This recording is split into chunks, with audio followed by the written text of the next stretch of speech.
There's a lot to say about Air Force One. There's no denying that this flying miracle is a box of secrets.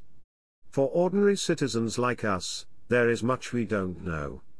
This fully modified Boeing 747 is one of the most important symbols of the United States of America globally, and especially of the presidential office in the skies.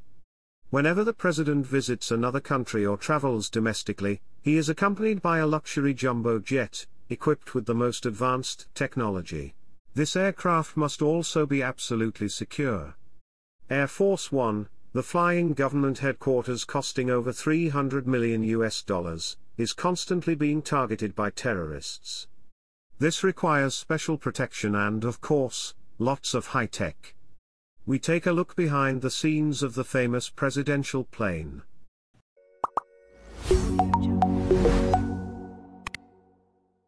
Most of the general public perceives this presidential aircraft as a floating office with various high-tech facilities.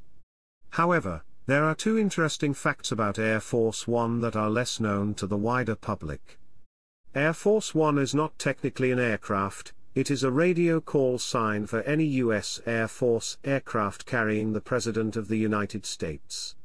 Once the President boards an Air Force aircraft, it is immediately designated as Air Force One by the crew and air traffic controllers, to avoid confusion with other aircraft in the area. If the President is on an Army aircraft, it is called Army One, and when he uses his private helicopter, it is referred to as Marine One. Nevertheless, the general public tends to refer to the physical aircraft as Air Force One. Currently, there are two aircraft that regularly fly under this designation. Two Boeing 747-200B jets that closely resemble each other. These aircraft are known as VC-25A, with tail numbers 28,000 and 29,000. Both of these aircraft have a similar basic shape to a standard Boeing 747-200B, with nearly identical capabilities. These planes are as tall as a 6-story building and as wide as a city block. Each aircraft is powered by 4 General Electric jet engines, each providing 56,700 pounds of thrust. Their maximum speed ranges from 630 to 700 miles per hour, with a peak altitude of 45,100 feet. Each aircraft has a fuel capacity of 53,611 gallons and a maximum weight of 833,000 pounds when prepared for long-distance missions. With their tanks filled, these planes can fly halfway around the world. Despite its similarities to the regular 3-decked 747, the interior of this aircraft is vastly different from that of a commercial 747.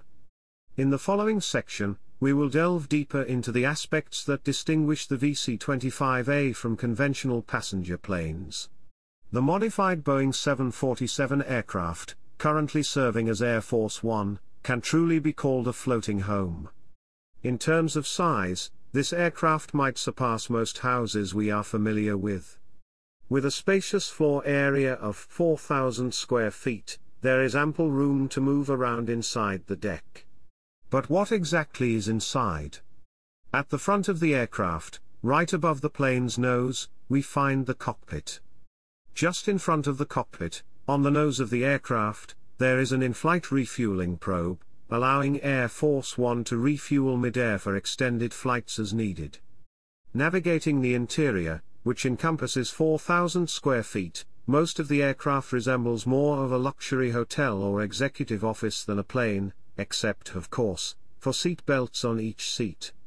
The main lower deck primarily serves as a cargo hold, while the majority of the passenger space is on the middle deck, and the upper deck is typically dedicated to advanced communication equipment. Following in the footsteps of the cockpit, we find the crew rest area, where pilots and other support crew members can relax and rest. While this space is mainly used by the flight crew, there is also a separate lounge on the lower deck, for other crew members. On the plane, the President has a private suite, that includes a bedroom, bathroom, gym, and a private office. All the furniture on this plane is custom-made by expert craftsmen. Not far from there There is a spacious conference room that serves as the President's dining area. Senior staff have their own workspaces, while other staff members also have spaces to carry out their duties, and for relaxation. For the journalists accompanying the President's journey, there is a separate area, and, of course, enough space to ensure the aircraft crew can work efficiently. In total, Air Force One can accommodate 70 passengers, and 26 crew members, with maximum comfort. Air Force One has a mythical and mysterious aura, especially because access to it is limited for most of us. Even political guests and journalists are usually not allowed to see the entire aircraft, with the Air Force tightly guarding specific details about the aircraft's configuration. Nevertheless, some official and unofficial sources have provided a general overview of the plane's contents, although there has been no official confirmation of how all these elements are integrated. And, if anyone were to share such information, they would likely be asked to stop for national security reasons. From what we know, like most Boeing 747 aircraft, Air Force One has 3 floors. As seen in television clips about Air Force One, passengers can enter the plane through 3 different doors.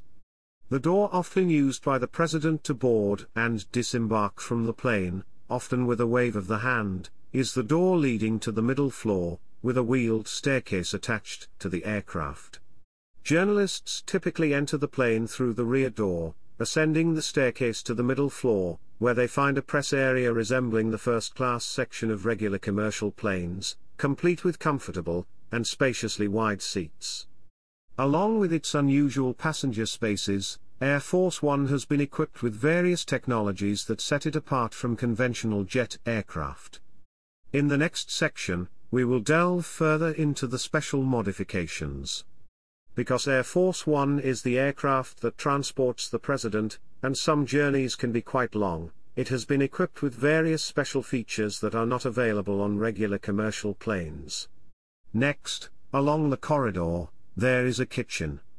This kitchen is much larger than those found on regular commercial planes, and can accommodate 3 staff members: chef, sous chef, and bartender. They can prepare gourmet meals for about 100 people, and have enough food supplies to prepare a total of 2,000 dishes. Inside the back of the President's office, there is a complete medical suite equipped with equipment such as a defibrillator, a blood supply, and all the necessary tools for providing emergency first aid on the plane. In fact, this room can function as an operating room if needed.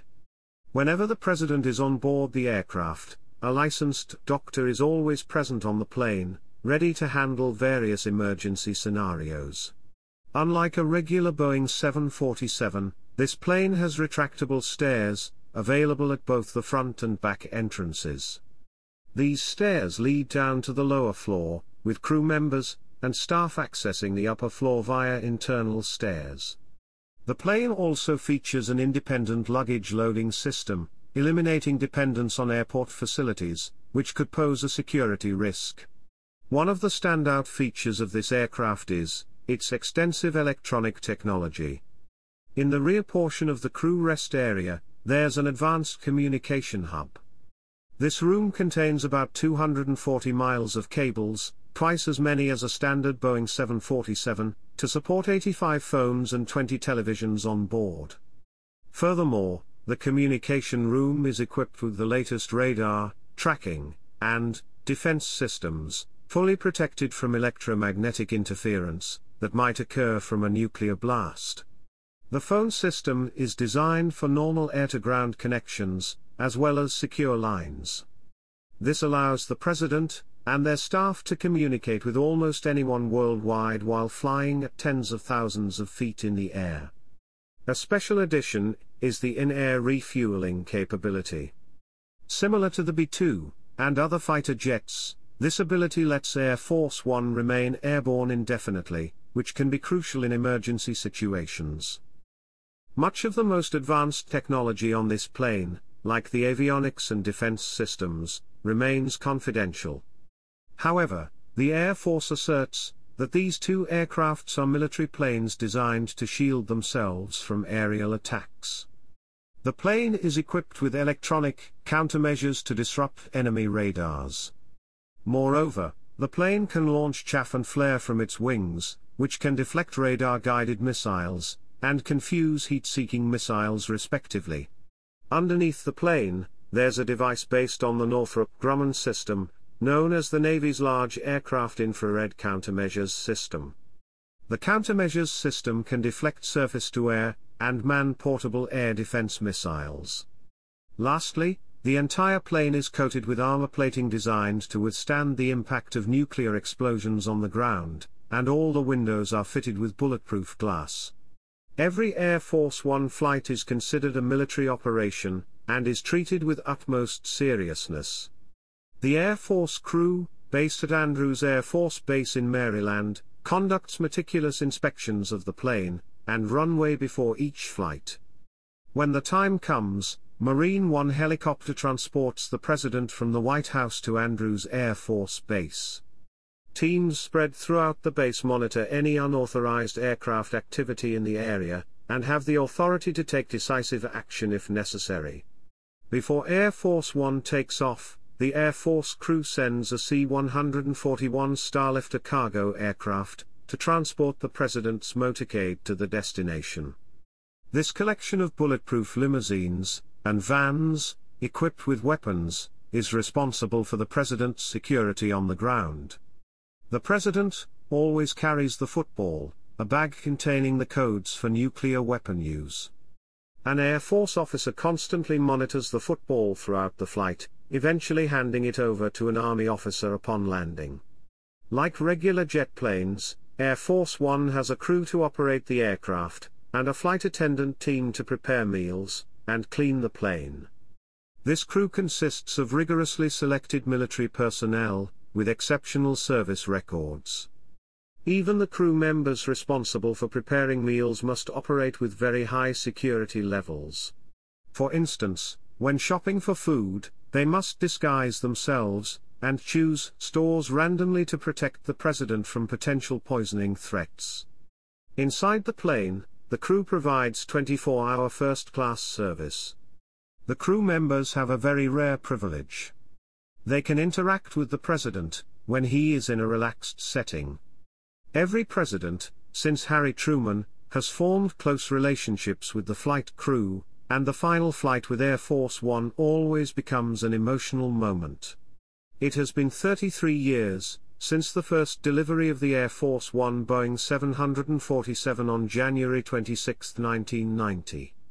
Since that date, two 747-200B models, classified by the Air Force as VC-25A, are still in use to this day. However, these planes are aging and becoming outdated, ranking among the top 20 oldest active 747 aircraft. Currently, Boeing is working on modifying two undelivered 747-8 aircraft, to replace the older variants. These are expected to serve as the future Air Force One fleet for the United States by the year 2027. The VC-25B will replace the current VC-25A fleet, which is struggling with systems performance gaps, rising maintenance costs and obsolete parts. Modifications to the aircraft based on the commercial 747-8I include power upgrades, a mission communications system, a medical facility, an executive interior, a self-defense system, and capabilities for independent ground operations. At least 3 years behind schedule, delivery of the VC-25B is now scheduled for 2027 for the first aircraft, and 2028 for the second. Conversion work on two 747-8 aircraft, built for a Russian airline but never delivered, has been underway at Boeing in San Antonio since 2020. Until then, the two VC-25A must be kept available and operational by the USAF. Their flight hour costs recently amounted to around $175,000. And so, we have come to the end of this video. Don't forget to subscribe to our channel, and turn on notifications, so that you don't miss the videos we have published in the past, and will publish in the future. Goodbye, in the hope of seeing you in another video, on another topic.